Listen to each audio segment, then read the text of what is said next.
After TI5 last year, me and Tal, we were talking some. We weren't really sure what we were going to do. I was having all kinds of thoughts whether or not I wanted to play, and if I wanted to play, what I wanted to do. And Tal was the first big factor for me.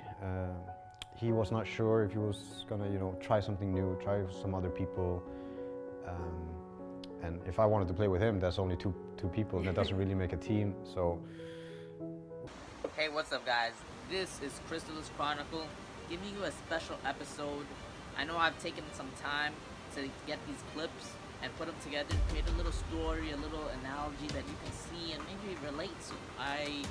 I put some time into this, so I hope you guys really enjoy it. If you like this kind of content, make sure you subscribe to the channel below. Yeah, click subscribe. Anyways, let's get to the video. This is Crystalis Chronicle.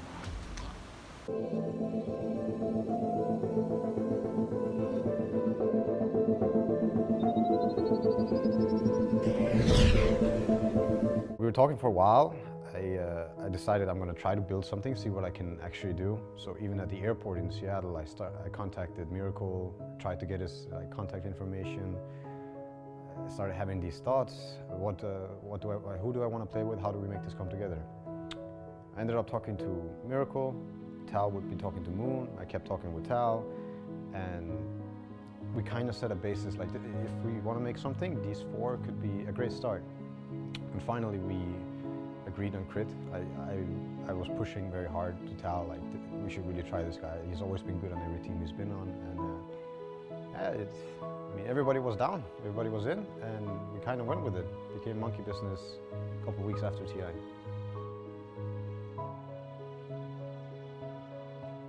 Tal and me, we go way back. He was my first teammate in the competitive scene back when we played Heroes of New Earth. I've known him since I was 14 years old, so play-wise, human-wise, I mean, I know him very well. I think more than anyone else knows him in terms of players knowing him. Playing with Tal, I kind of feel like that's the thing I'm going to be doing until I retire or he retires.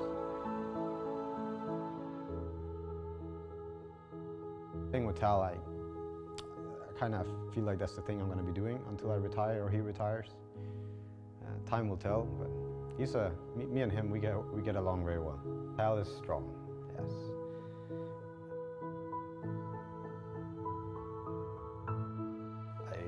I hope it goes both ways. I think respect's very important in any relationship. Respect and trust is that why I think this, the team, to trust and respect can come from a long relationship, but it has to be in the foundation. It has to be there from the beginning.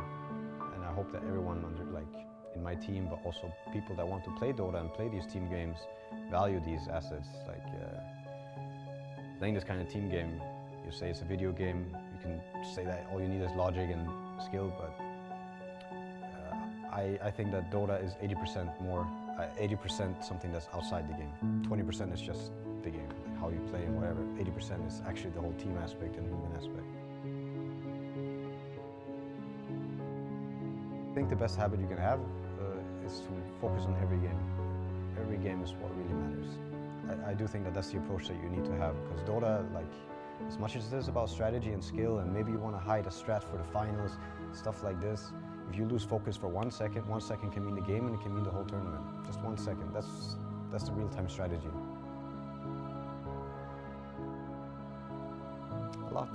It's been this goal I've set for the last 3 years. And this year, I've done everything to achieve it. I can't say that I've done my very best the other 2 years. A couple of regrets, but this year I have no regrets of the choices I made. And I do hope that I'm gonna reap the rewards this time.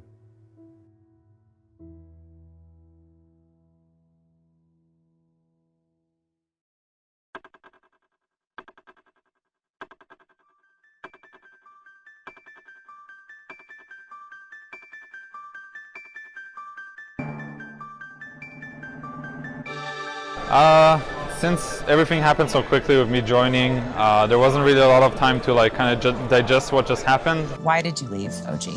The team hasn't worked for a long time, and I can say personally that I lost a lot of motivation when the whole situation arose where I could join EG. I felt a new surge of motivation where I felt like this is really a team I could win with, as opposed to the previous team where I felt like we kind of hit a dead end. In the end, I want to win, and I want to do it with teammates I believe in. Kind of weird feelings in that tournament.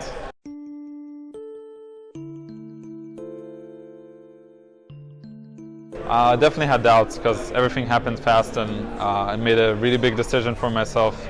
I would like to think I thought it through in terms of what I'm looking at, and yeah, I had doubts, but I kind of feel like I made the right decision in the end. I had like a lot of motivation again, which, you know, changes a lot for a player. Notail, for you, what was that like going through that change?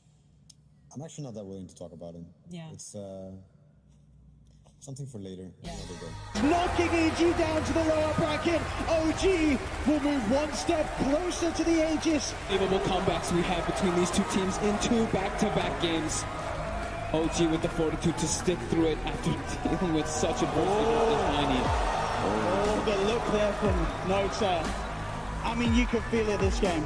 There was the drama, there was the passion, and OG, against any other team, I don't know if they would have played as well as they did here. They did seem to have a fire lit under them. You could absolutely feel it from OG.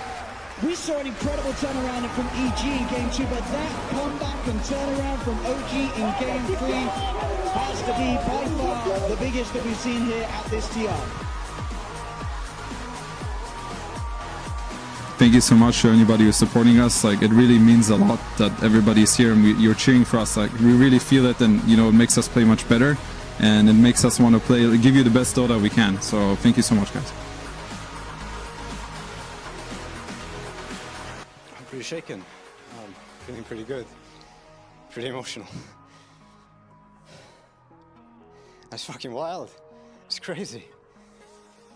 It's still sinking in very much. Yeah, it was really rough for a couple of weeks. My self-esteem was pretty low. And now we're here. Sebastian, I mean, honestly, I dedicate this tournament to him. Oh, fuck, this is so crazy. You're making me cry. Stop it. No, but really, thank you, Sebastian. And of course, everyone else. Just feeling so fucking lucky. Feeling so fucking good. Fucking adrenaline, I'm shaking. Oof. What a good feeling. Well, we kind of hit rock bottom together in OG as a team before last year's TI, and we're kind of scrambling to find a roster we were happy to go into TI with, to prove the world what kind of Dota we could play, just get people's ideas in, have people be enabled, and to actually be able to express themselves to the fullest. So it's been a very long road, and there's only one word I could use, and it's been magical. Everybody who's watching Dota, even in the public games, when we have our good and bad experiences, it's all part of the journey. Yeah, I mean, we all do it to just see how far the game can go, see how far we can push each other and ourselves. And this game is so wonderful. This game is so crazy. What can be done? I'm just gonna leave it with the Ana IO. Look what's possible. OG IO. So this one, it's still sinking in. Well, we're gonna get.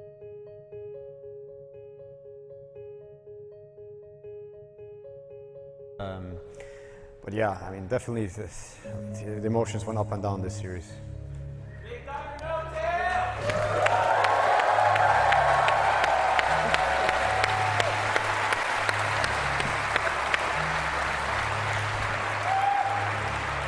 As opposed to the previous team where I felt like we kind of hit a dead end. In the end, I want to win, and I want to do it with teammates I believe in. As opposed to the previous team where I felt like we kind of hit a dead end. In the end, I want to win, and I want to do it with teammates I believe in.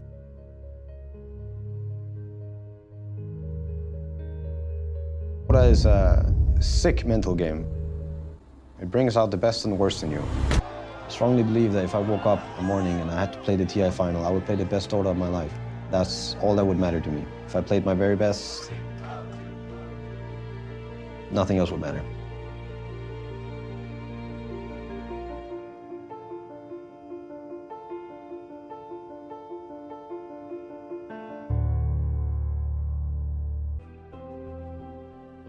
Remember why you sat down to play for the first time and why you keep sitting down to play. I mean, maybe you forget along the way. I have forgotten along the way, but it's a game that I truly love, and I'm sure that I'm not the only one. There's so many players. Just the good parts again. Focus on the positivity, enjoy the games, enjoy your teammates. Don't queue for the next game if you're in a bad mood and you know it's gonna be a bad game. Queue if you're looking for the fun, if you're looking for something good, if you're looking for that nice game or nice experience. And that doesn't mean winning. Some of the best games are still spent losing, and yeah, some people get caught up in that as well. Play for fun, have fun, enjoy it. Thank you guys. Yeah, you're welcome. You're welcome. Picking Centaur and forcing Enigma into jungle against a Riki. What is Fly thinking?